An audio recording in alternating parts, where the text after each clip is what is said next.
انسان کی میچورٹی کا ایک لیول ہوتا ہے.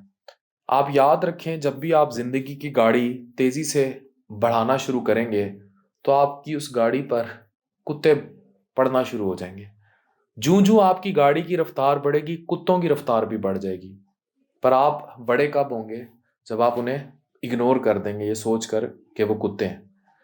یاد رکھیں، جب آپ میچور ہو جائیں زندگی میں، وضاحت دینا چھوڑ دیں، خاموش ہو جائیں، بحث مت کریں.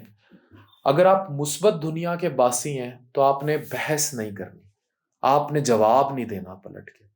پلٹ کر جواب دینے والا شخص اسی منفی گڑھے میں گرنا شروع ہو جاتا ہے جس میں اس کو نہیں گرنا چاہیے. یاد رکھیں، اگر آپ کو کوئی برا بھلا کہتا ہے، اور ہمارا معاشرہ جو جہال سے بھرا ہوا ہے، جہاں جاہلوں کی کمی نہیں ہے، وہاں اگر آپ کو کوئی گندی گالیاں دے دیتا ہے، آپ نے کہنا ہے ہاں میں ہوں. آپ کو کوئی جتنی مرضی گندی گالیاں دے دے، جتنا مرضی برا بھلا کہہ دے، آپ کہیں یس آئی ایم ان، میں ہوں برا، میں ہوں اس طرح کا. اس کا مطلب یہ نہیں ہوتا کہ آپ سچ میں ویسے ہوتے ہیں. فرق صرف یہ ہے کہ ان کی بات آپ کے لیے اہمیت نہیں رکھتی. یہ بالکل ایسے ہے جیسے دنیا میں آپ بڑے بڑے سیلیبریٹیز کو دیکھتے ہیں، بڑے بڑے نامور لوگوں کو دیکھتے ہیں.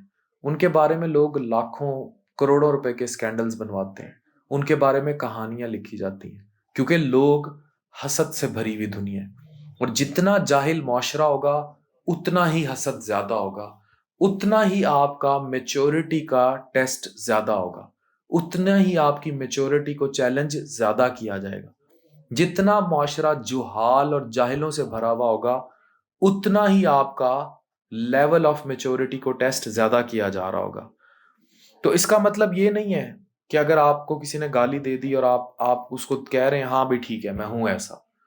اس کا مطلب یہ ہے کہ آپ نے اس کتے کو پلٹ کر جواب نہیں دیا. آپ نے اپنے دل میں سمجھ لیا کہ اس بندے کا لیول آف میچورٹی ایک جانور سے زیادہ نہیں ہے. اگر میں کتے سے تشبیہ دے رہا ہوں تو اس کا مطلب ہے میں جانور سے تشبیہ دے رہا ہوں. اس کا مطلب یہ ہے کہ آپ کا لیول آف میچورٹی جو ہے وہ اس جانور سے قطعی طور پر زیادہ نہیں ہے. یاد رکھیں، جب بھی آپ زندگی کی گاڑی دوڑائیں گے اور آپ کے پیچھے جانور بھاگنا شروع کریں گے تو نہ ہی وہ کتا آپ سے گاڑی چھین سکتا ہے، نہ ہی وہ آپ کی گاڑی میں بیٹھ سکتا ہے، نہ ہی سے گاڑی چلانی آتی ہے. بس ایسے ہی زندگی کے سفر میں کچھ لوگوں کی عادات ہوتی ہیں، کچھ لوگوں کا مقصد ہوتا ہے، کرمینل مائنڈیڈ ہوتے ہیں کہ انہوں نے لوگوں کی راہوں میں رکاوٹ ڈالنی ہوتی ہے. وہ لوگ بنے اس لیے ہوتے ہیں کہ وہ لوگوں کی زندگیوں میں رکاوٹ ڈالیں گے، لوگوں کی زندگیوں میں روڑے اٹکائیں گے، اور پھر وہ زندگی میں پرابلمز پہ پرابلمز اکٹھے کر کے یہاں تک آئیں گے. اس لیے جب آپ اپنی منزل پر رواں دواں ہوں اور آپ کی راہ میں رکاوٹ ڈالنے کی کوشش کریں تو ان سے الجھنے کی بجائے اپنی منزل پر توجہ دیں. یہ مثبت لوگوں کی نشانی ہے، یہ پازیٹیو لوگوں کی نشانی ہے. آپ کو تلخ نہیں ہونا، آپ کو بدلہ لینے والا نہیں ہونا، آپ کو چالیں چلنے والا نہیں ہونا، آپ کو جال بچھانے والا نہیں ہونا. آپ کو ایسا بھی نہیں ہونا کہ آپ شاطر کہلائیں، اور ایسا بھی نہیں کہ آپ ان کے ساتھ مل کر گڑھے کھودنے لگ جائیں.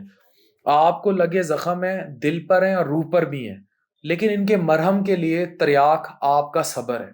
ان کے مرہم ان کے لیے جو تریاک ہے وہ آپ کا صبر ہے. مرہم آسمانی بھی اچھے ہوتے ہیں.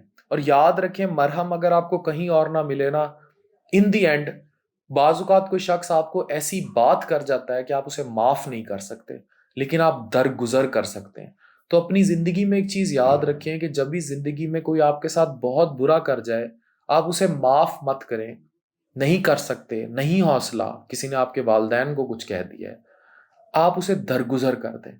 یہ جو معافی اور درگزر میں فرق ہے، یہ اللہ کے معاملے کا فرق ہے. درگزر کا مطلب یہ ہوتا ہے کہ آپ اللہ سے کہتے ہیں کہ اللہ میاں میرے میں اتنی ہمت اور سکت نہیں ہے کہ میں اس کو معاف کر سکوں بطور انسان، اس لیے میں اپنا معاملہ تیرے سپرد کرتا ہوں، میں اپنا معاملہ اللہ کے سپرد کرتا ہوں، میں درگزر کر دیتا ہوں. پھر مرہم آسمانی ہوگا، علاج بھی آسمانی ہوگا، اور بدلہ بھی آسمانی ہوگا. پھر آپ اپنی زندگی میں ان لوگوں کو حسد میں جلتے دیکھیں گے، آپ انہیں اور پین میں دیکھیں گے. یہ بالکل ایسا کہ ان میں سے حسد کرنے والے چند کتے آپ کی گاڑی کے ٹائروں کے تلے خود ہی روندے چلے جائیں گے. آپ نہیں بھی چاہتے، اللہ میاں ان کو رون دے گا. وہ تباہ و برباد ہوں گے، آپ کی آنکھوں کے سامنے برباد ہوں گے۔ چھوڑ دیں، جو ہوا جانے دیں، اپنے پیچھے دروازے بند کریں اور آگے بڑھ جائیں۔ زخم دینے والے، تخلیق دینے والے، روح کو رون دینے والوں کو ان کے حال پر چھوڑ دیں اور اپنے حالات بناتے چلے جائیں۔ آپ کو وہ بننا ہے جو آپ کو بننا ہے، اپنے مقصد پر فوکس کریں۔ آپ کو رب کے راستے پر چلنا ہے، آپ کو رب کا بندہ بننا ہے، آپ کو اللہ کا بندہ بننا ہے، آپ کو اللہ کے راستے پر چلنا ہے، اور آپ کو انہی لوگوں کے راستے کی صحیح کرنی ہے جو اللہ کے بندے ہیں، اللہ کے ولی بن کر جئیں۔ ڈاکٹر عفان کیسر، سائننگ آف۔